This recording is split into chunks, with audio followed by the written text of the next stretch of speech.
আসসালামু আলাইকুম। আমার প্রিয় শিক্ষক, আমার ঢাকা বিশ্ববিদ্যালয়ের প্রিয় শিক্ষক, আইন বিভাগের প্রিয় শিক্ষক ডক্টর আসিফ নজরুল স্যারের কাছে আমার একটি বিনীত অনুরোধ। স্যার, আপনি সব সময় আপনার বক্তব্যের মধ্যে সবসময় সব জায়গায় আপনি বলেছেন বাংলাদেশে ২৬ লক্ষ ভারতীয় চাকরি করে, কিন্তু আমাদের দেশের অসংখ্য শিক্ষিত তরুণ বেকাররা, যুবকরা বেকার, তারা চাকরি পাচ্ছে না। ঠিক আছে স্যার, থ্যাংক ইউ স্যার। আপনার কথার সাথে আমি 100% একমত, সহমত। আপনি বলেছেন যে ২৬ লক্ষ ভারতীয় চাকরি করে। এখন আপনার কাছে স্যার, আপনি এখন দায়িত্বে আছেন, আপনি এখন সরকারের সবচেয়ে ভালো জায়গায় আছেন, বর্তমান অন্তর্বর্তীকালীন সরকারের, এবং এই সরকারের সেকেন্ড ম্যান হচ্ছেন আপনি। তো তাই এখন আপনার কাছে অনুরোধ, স্যার আপনি দয়া করে এই ২৬ লক্ষ ভারতীয় লোক যারা বাংলাদেশে চাকরি করে তাদের লিস্টটা একটু প্রকাশ করুন, কারা কারা চাকরি করে, নাম্বার 1। আর দ্বিতীয়ত, এই ভারতীয়দেরকে যারা বাংলাদেশে চাকরি করে তার এই ২৬ লক্ষ লোককে তাদেরকে ভারতে পাঠিয়ে আমাদের বাংলাদেশের যে তরুণ শিক্ষিত ছেলেমেয়েরা আছে তাদেরকে এখানে চাকরিগুলো দিয়ে দেন। এটা আপনার কাছে স্যার বিশেষভাবে একটি অনুরোধ থাকবে। আর যদি আপনি স্যার এটি না করতে পারেন, আর আপনি যদি এটিকে রাজনৈতিক উদ্দেশ্য চরিতার্থ করার জন্য দেশে প্রপাগান্ডা ছড়িয়ে এবং আওয়ামী লীগ সরকারকে হটানোর পরিকল্পনা হিসাবে আপনি ছাত্রদেরকে ব্যবহার করে জনসম্মুখে জনগণের সামনে এটি যদি একটি প্রপাগান্ডা গুজব হিসাবে সরিয়ে থাকেন, তাহলে স্যার দুঃখিত স্যার, আপনাকে কিন্তু স্যার এর হিসাব আপনাকে দিতেই হবে এবং এর সাজা আপনাকে ভোগ করতেই হবে। আপনি ভুলে যায় না স্যার, একটি জিনিস আপনাকে আমি স্মরণ করিয়ে দেই, আপনি আমার প্রিয় স্যার তাই আপনাকে স্মরণ করে দেই যে স্যার, খন্দকার মোস্তাকের বাড়ি কুমিল্লা এবং আপনার বাড়িও কুমিল্লা, এবং আমিও বৃহত্তর কুমিল্লার মানুষ। আপনাকে একটি কথা স্মরণ করে দেই যে সেটি হচ্ছে যে খন্দকার মোস্তাক কিন্তু বঙ্গবন্ধুকে খুন করে অল্প সময়ের জন্য দেশের সর্বোচ্চ ক্ষমতায় ছিল। সেটা কতদিনের জন্য? অল্প সময়ের জন্য। সো আপনিও আওয়ামী লীগ সরকারকে এই খন্দকার মোস্তাকের হাত ধরেই গুজব এবং মিথ্যা প্রপাগান্ডার মাধ্যমে বাংলাদেশে আমেরিকা দূতাবাসের সহযোগিতায় ছাত্রদেরকে নিয়ে ভুল বুঝিয়ে তাদের মধ্যে প্রপাগান্ডা ছড়িয়ে এবং তাদেরকে ক্ষমতার লোভ দেখিয়ে এই সরকারের বিরুদ্ধে একটি আন্দোলন করতে সক্ষম হয়েছেন। সো যদি আপনি এই ২৬ লক্ষ লোকের তালিকা প্রকাশ করতে না পারেন এবং তাদেরকে বাংলাদেশ থেকে বিতাড়িত করে বাংলাদেশিদের, আমাদের ভাই বোনদেরকে যদি চাকরি দিতে না পারেন, তাহলে কিন্তু স্যার আপনার খবর আছে স্যার, আপনার অবস্থা কিন্তু খন্দকার মোস্তাকের পরিণতির চাইতেও ভয়াবহ পরিণত হবে। স্যার আপনাকে একটা কথা বলি স্যার, আপনি তো এই সরকারের আমলে সারা জীবন আপনি এই সরকারের বিরোধিতা করে গেছেন, প্রপাগান্ডা করেছেন সারা জীবন। এই সরকারের যা কিছু আছে সত্য মিথ্যা আপনি গুজব রটাইছেন সরাই। আপনাকে কি স্যার কোনোদিন জেলে যাইতে হয়েছে? আপনি কি স্যার কোনোদিন জেলে গেছেন? আপনাকে কোনো আপনার বাড়ি ঘরে হামলা করা হয়েছে? আপনাকে অপমান অপদস্থ করা হয়েছে? না, হয় নাই।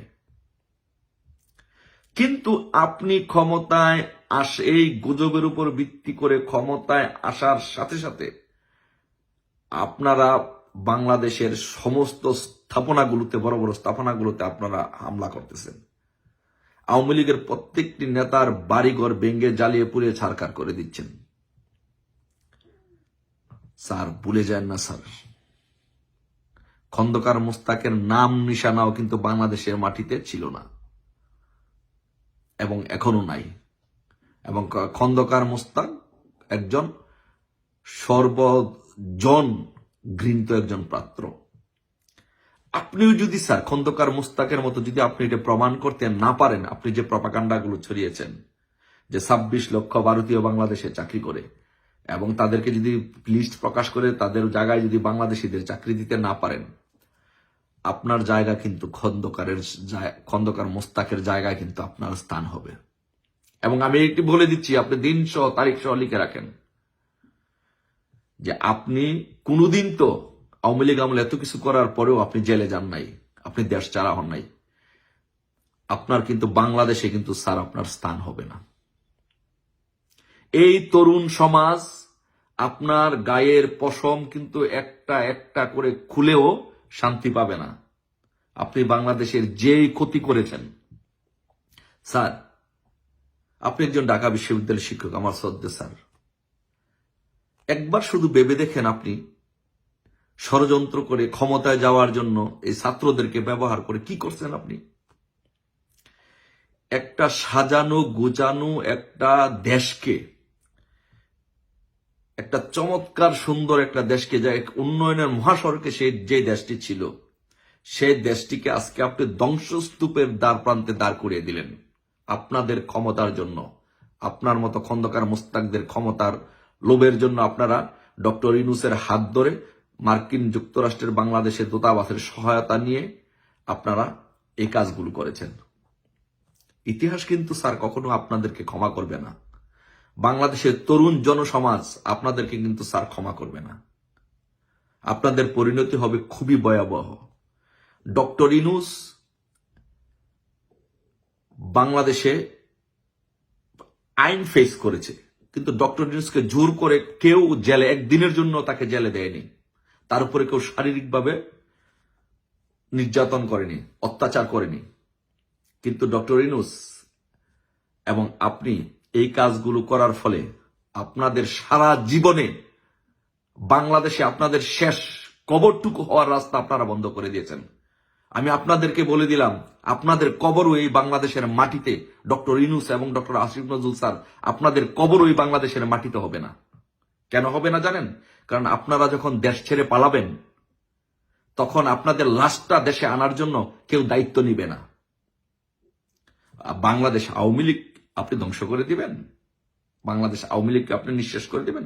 কখনই পারবেন না। বাংলাদেশ আওয়ামী লীগের, ছাত্রলীগের, যুবলীগের হাজার হাজার লক্ষ লক্ষ কোটি কোটি লোক আছে যারা বঙ্গবন্ধুর জন্য এক ডাকে, বঙ্গবন্ধুর জন্য, বঙ্গবন্ধুর কন্যার ডাকে সারা দিয়ে জীবন দিয়ে দিবে।